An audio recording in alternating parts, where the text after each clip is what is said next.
On a humid afternoon in the South Pacific, beneath a suffocating canopy of green, a Japanese soldier named Takeshi gripped his rifle tightly. He'd survived 3 years of island warfare. He knew the jungle. He owned it. He was dug into a bunker that had taken his unit 3 weeks to build. Reinforced concrete, steel plating, underground passages that connected to a network of other positions. The Americans had tried to break through before. They'd failed. Many times. They'd left their dead scattered across the jungle floor. But on this day, something changed. The air itself caught fire. To understand how shocking the flamethrower was to Japanese soldiers, you first need to understand what they'd accomplished. By 1943, the Japanese military had become masters of a particular kind of warfare. Jungle warfare, island warfare. The kind of fighting that most armies in history had never truly mastered. When Japanese soldiers first spread across the Pacific, they were confident, arrogant even. They'd conquered Malaya, they'd taken the Philippines, they'd overrun countless islands. They had the initiative, they had momentum, and they had something the Allies didn't: experience fighting in tropical, densely forested terrain. The American soldiers arriving in the Pacific had never seen anything like it. They came from temperate climates, from cities and farms and open country. The jungle was a nightmare. Visibility was maybe 10 meters before dense foliage blocked everything. The heat was oppressive, not just uncomfortable, but debilitating. You could see your men literally melting in the humidity. Diseases ran rampant: malaria, dengue fever, tropical rot. Your uniform would be soaked through in minutes. Your ammunition would corrode. Your food would spoil. The Japanese, by contrast, had adapted. They'd studied the terrain. They understood jungle psychology.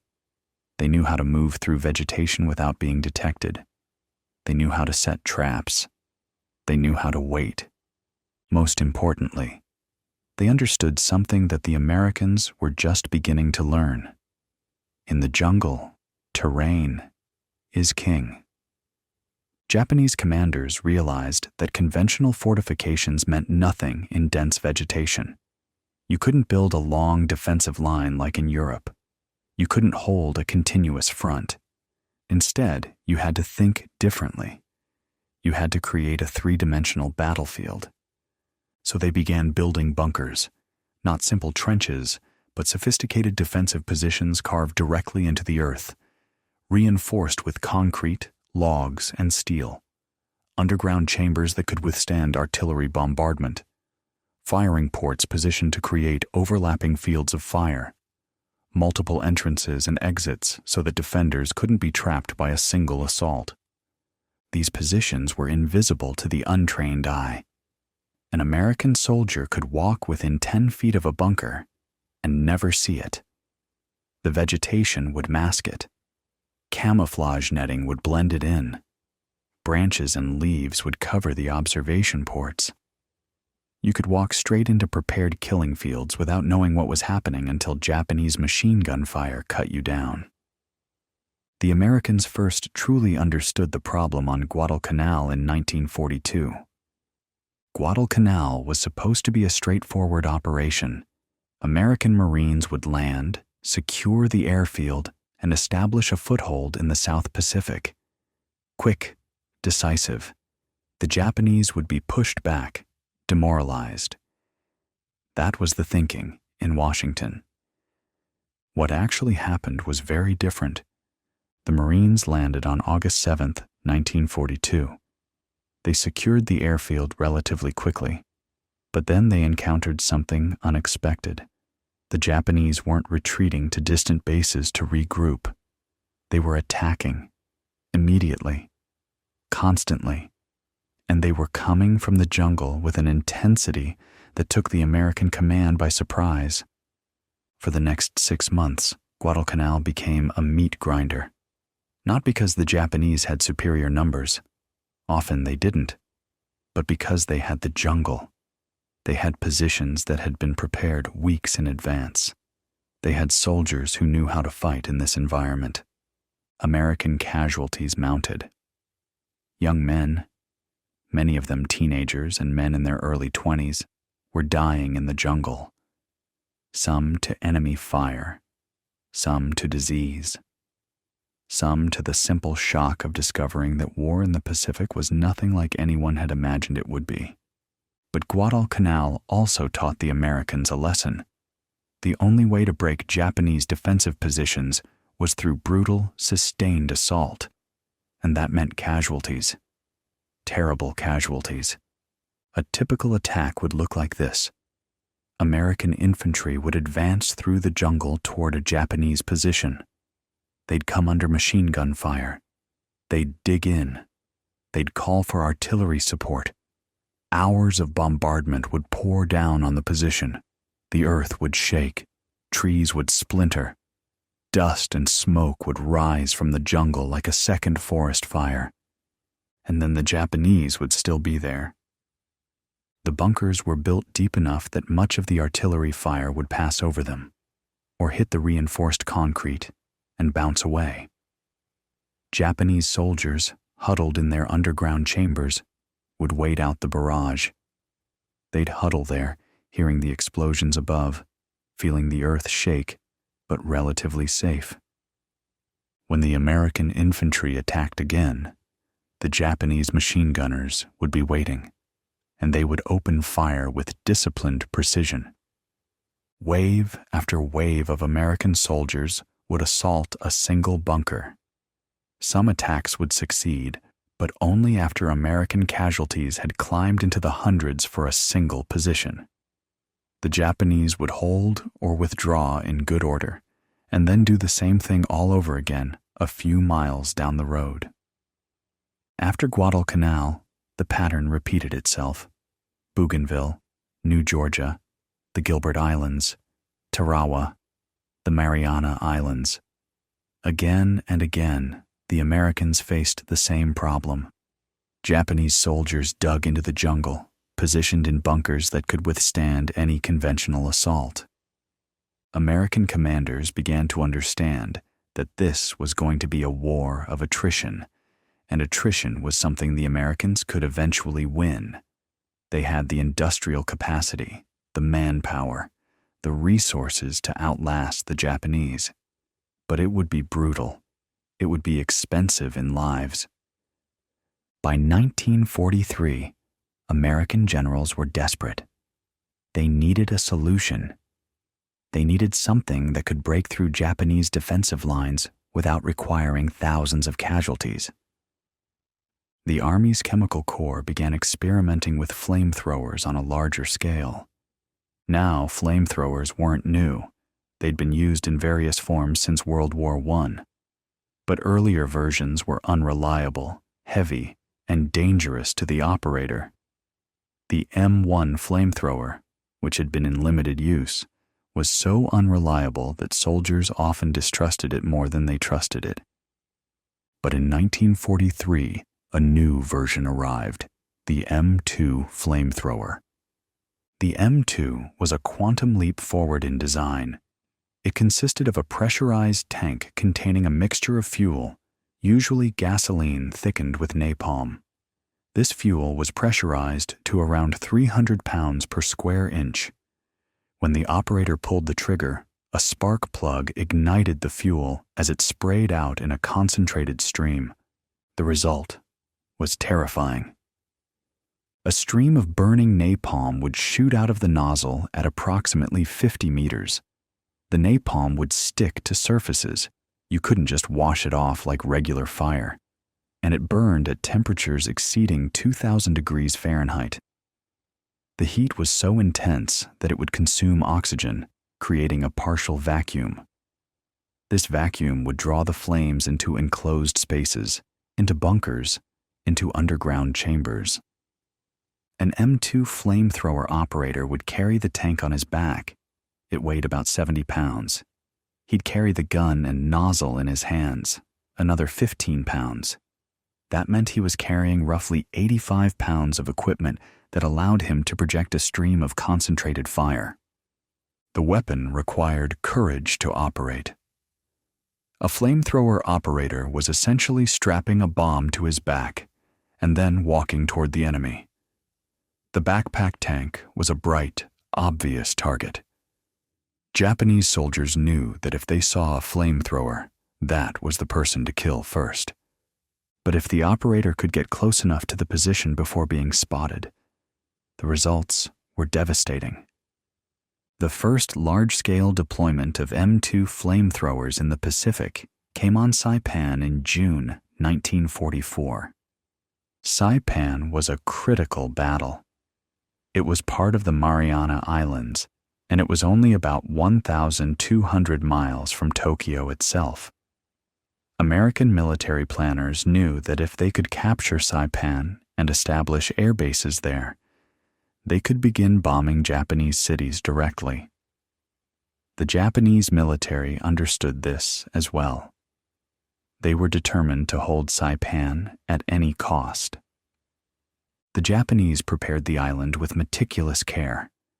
They had months to dig in.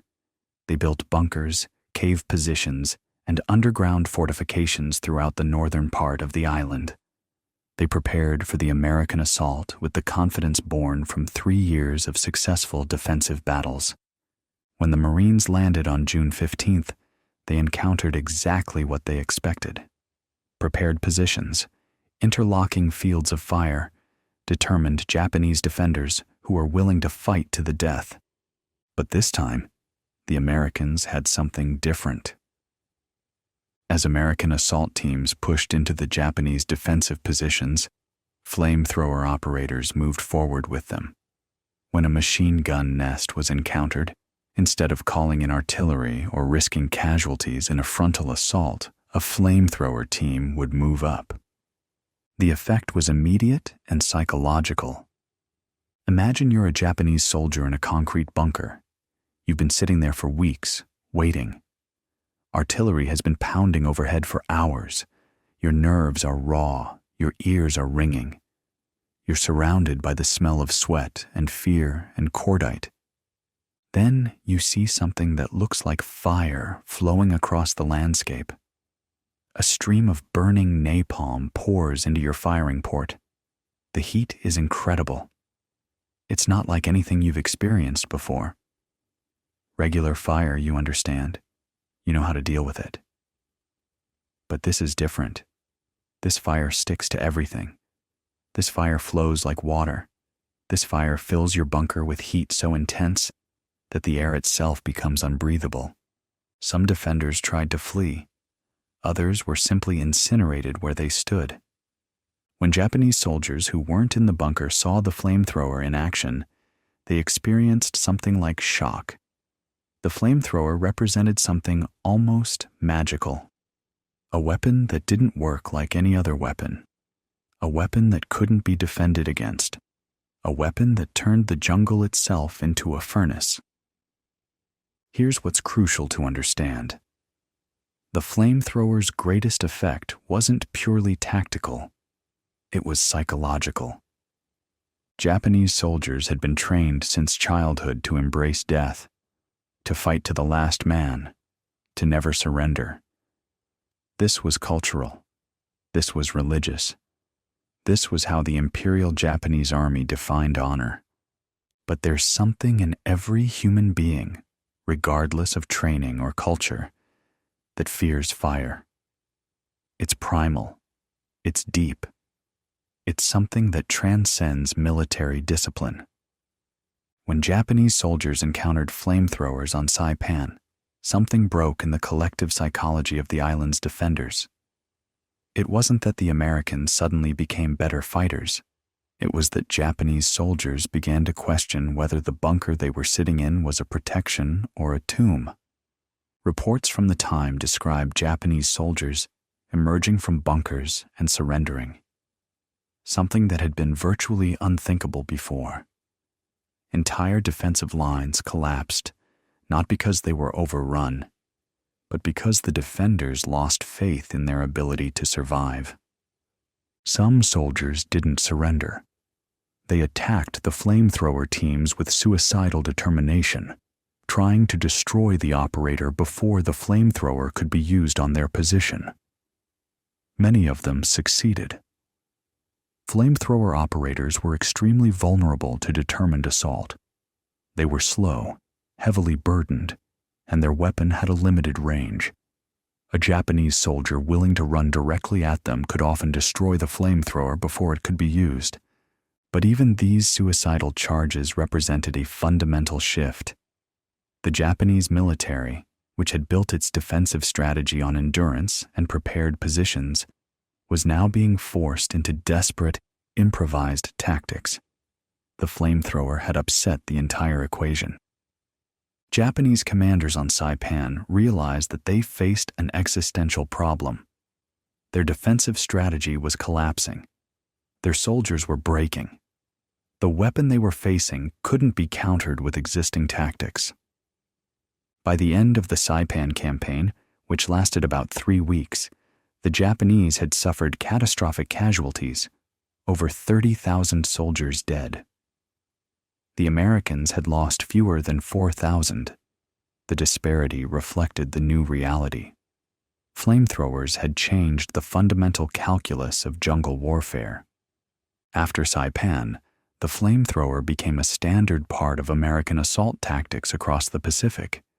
Guam, Tinian, the Philippines, Iwo Jima, Okinawa. In every campaign, flamethrower teams moved forward with the assault forces, and in every campaign, Japanese soldiers encountered them with the same shock, the same psychological devastation. By the time the Americans reached Okinawa in April 1945, Japanese soldiers were already familiar with flamethrowers. But familiarity didn't make them any less terrifying. If anything, it made them worse. Japanese soldiers on Okinawa could see what was coming. They could prepare for it, and they knew that no amount of preparation would save them. The Okinawa campaign was some of the bloodiest fighting of the entire Pacific War. But it was also the campaign where the flamethrower proved most effective. Japanese defensive positions were some of the most elaborate that had been constructed anywhere in the war. Underground complexes that extended for hundreds of meters, positions carved into hillsides, fortifications built with desperate ingenuity, and flamethrower teams systematically destroyed them. One American sergeant named Guy Gabaldon would later recall moving into Japanese cave positions on Okinawa. He described seeing flamethrower operators working with assault teams, moving from cave to cave, methodically clearing positions that seemed impregnable. The Japanese soldiers he encountered in those caves were often already dead, killed by the intense heat of the flamethrower before the assault troops could even reach them. Others had suffocated as the flamethrower consumed the oxygen in the cave system. Some had fled in panic. The jungle that had been the Japanese military's greatest advantage had become, with the arrival of the flamethrower, a death trap. But behind these strategic and tactical developments were individual stories, individual soldiers dealing with something they'd never anticipated. There was a young Japanese officer named Lieutenant Saito who was defending a position on Guam. He'd been preparing the position for months. He'd created what he believed was an impregnable defense. His men had dug in. They'd prepared for the American assault. When the flamethrowers came, Saito made a decision. Instead of dying in the bunker, he would die outside it, on his feet, with his sword in his hand. He emerged from the bunker and charged directly at the American lines. He was cut down within seconds by machine gun fire. But in his final moments, he understood something. The jungle was no longer their fortress. It had become their coffin. There was an American private named James Chen who operated a flamethrower on Saipan. He was a young man, barely 20, from California. He understood what his weapon did. He'd seen what it did to Japanese positions. He'd seen the results when fire consumed a bunker. Later in life, Chen would speak about the experience with a kind of haunted regret. He said that the flamethrower had been effective. It had broken Japanese defenses. It had saved American lives. But it had also shown him something about warfare that he'd never wanted to know. That you could destroy not just soldiers, but their entire will to resist, their entire sense of reality and possibility. The flamethrower, Chen said, was war stripped of all romanticism. In the end, the story of the Japanese soldiers and the flamethrowers is a story about the nature of warfare itself. The Japanese military had developed a strategy and a psychology based on their understanding of the terrain and the enemy. They believed that the jungle was their ally. They believed that prepared positions could withstand any assault.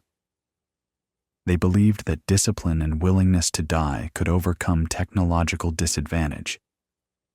The flamethrower proved all of that wrong. But it wasn't just a weapon that destroyed bunkers. It was a weapon that destroyed confidence. It destroyed the belief system that Japanese soldiers had been taught since childhood. It showed that no amount of preparation, no amount of courage, no amount of willingness to die could save you from fire. The flamethrower was also a statement about the direction warfare was taking. The war was increasingly about technology, about weapons systems, about the capacity to project destructive power in new and more efficient ways. By 1945, the Japanese military was facing defeat, not just on the battlefield, but in the psychological realm. Their soldiers had lost faith in the defensive systems that had once held. They'd lost faith in their ability to survive. When American forces pushed into Japanese-held territory, they often encountered not determined resistance, but desperation. Soldiers who fought because they'd been ordered to, not because they believed victory was possible. The jungle that had seemed so impregnable in 1942 had become, by 1945, just another place where young men died. And the flamethrower, that terrible, terrifying weapon, had played a crucial role in that transformation. The story of the Japanese soldiers and the flamethrowers is ultimately a story about how warfare evolves, how technology can fundamentally change not just tactics, but psychology, how the weapons of war shape not just how soldiers fight, but whether they believe fighting is even possible. Takeshi, our soldier from the beginning, never made it off that island. He died as the flamethrowers came, burning away not just his life, but the entire era of Japanese dominance in the Pacific jungle. And with him died an era of warfare that would never return.